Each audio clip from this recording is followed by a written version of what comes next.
get started in music? I got started in music, I think when I was 3 or 4. My mom has this picture of me playing the trumpet. And I just set it on the floor, and it was probably the size of my whole body. Then the piano. Actually, I think there are a couple of albums out I did when I was 14, floating around somewhere.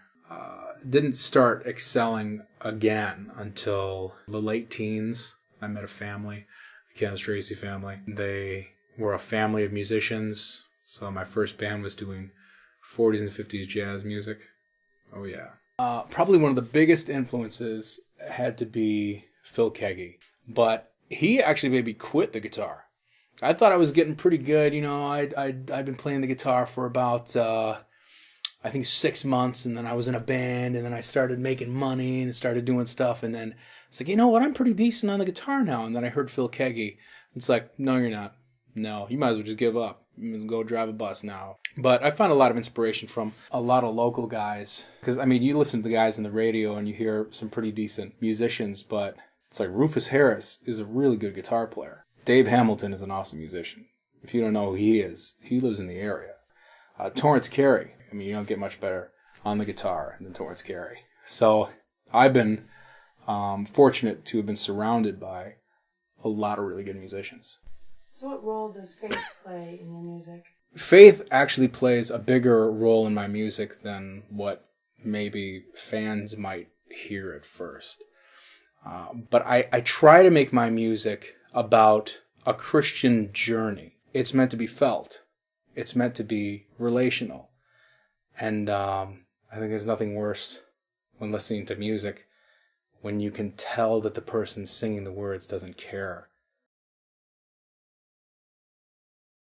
I'd like to be remembered as someone who used his talents sincerely for God. I think it's the coolest feeling in the world when you're driving down the road and you hear somebody blasting the song that you wrote. There's nothing that can compare to that feeling, I think, as a writer. Music is such an oversaturated industry. I had to come to terms with that. If I play music, I'm not going to be making a lot of money. I always tell my musicians, if you work for us and you play in my band, you're probably going to have a job. Being an independent artist? I think one of the main challenges of being an independent artist is that nobody wants to hear you. I think a lot of times independent musicians are looked on as consumers. In fact, there are a lot of companies that exist off of the money of independent musicians without any hope of a return. That's why I really appreciate places like the camp, like Fourth Friday, because they're one of the few true resources to the independent musician. What about AaronGTV? AaronGTV started out as just a goofy online TV show. Most of it is just complete nonsense. Later, I kind of realized it could be something more. Behind the scenes of like my favorite local bands and stuff like that. Like, would you like Omni to have long term?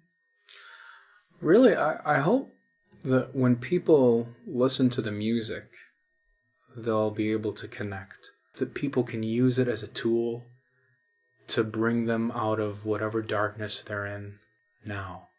And obviously it's not going to do that for everybody. But for the ones out there maybe thinking that there wasn't any hope, that they will forever be surrounded by this darkness, maybe they'll see something familiar, and maybe they'll find a way out of their winter.